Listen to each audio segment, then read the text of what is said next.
Schlap Starzzz, C.I.G Records, C.I.G Gang, Google, YouTube and app. Job chapter 39 verse 1 and on. Hey yo, Young G, what's good?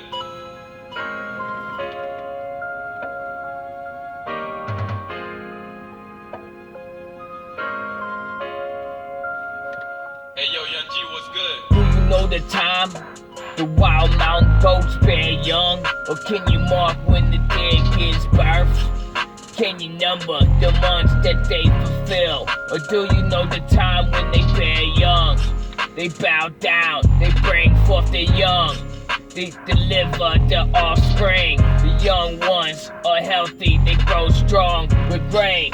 They depart and do not return to them. Who set the wild donkey free? Who loosed the bonds of the onager?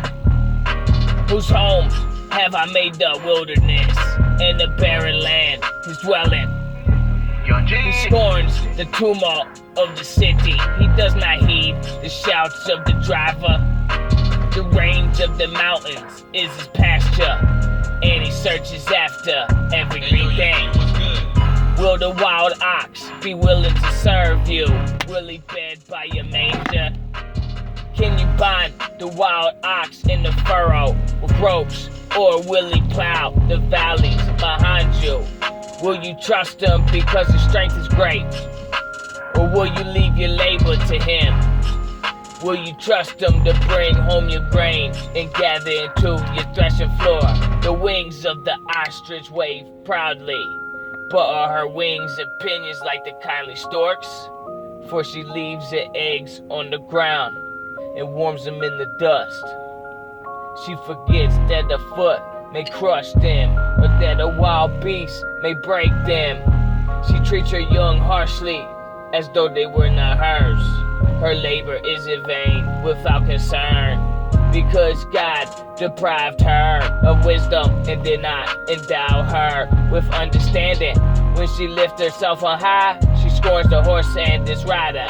Have you given the horse his strength? Have you clothed his neck with thunder? Can you frighten him like a locust?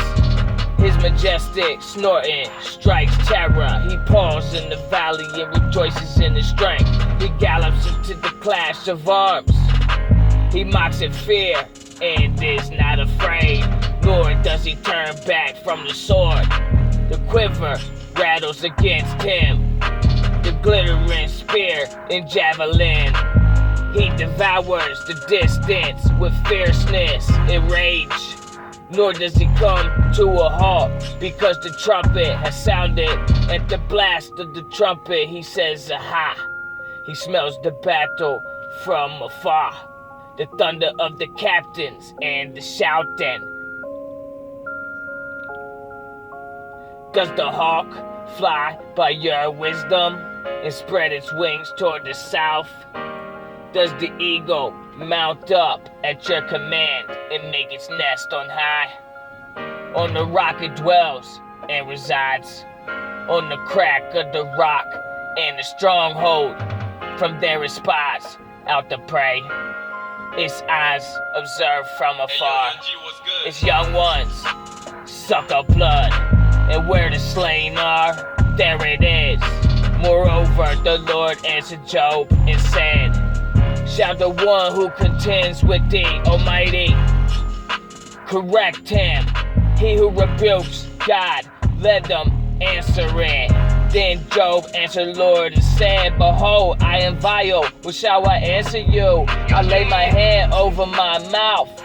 Once I have spoken, but I will not answer. Yes, twice, but I will proceed no further. Then the Lord answered Job out the whirlwind and said, now prepare yourself like a man.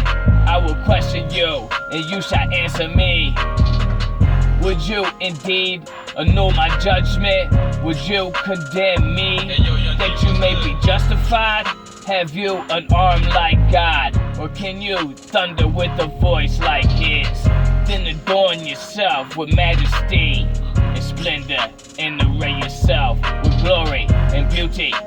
Disperse the rage of your wrath. Look on everyone who is proud and humble him. Look on everyone who is proud and bring them low. Tread down the wicked in their place. Hide them in the dust together, bind their faces in hidden darkness. Then I will also confess to you that your own right hand can save you. Look now at the behemoth, which I made along with you. He eats the grass like an ox. See now his strength in his hips, and his power is in his stomach muscles. He moves his tail like a cedar. The sinews of his thighs are tightly knit. His bones are like beams of bronze. His ribs like bars of iron. He is the first of the ways of God. Only he who made him can bring near his sword. Surely the mountains yield food for him, and all the beasts of the field play there. He lies under the lotus trees, in the covert of reeds and marsh. The lotus trees cover him with the shade. The willows by the brook surround him. Indeed the river may rage, yet he is not disturbed. He is confident, though the Jordan gushes into his mouth, though he takes it in his eyes, or one pierces his nose with a snare.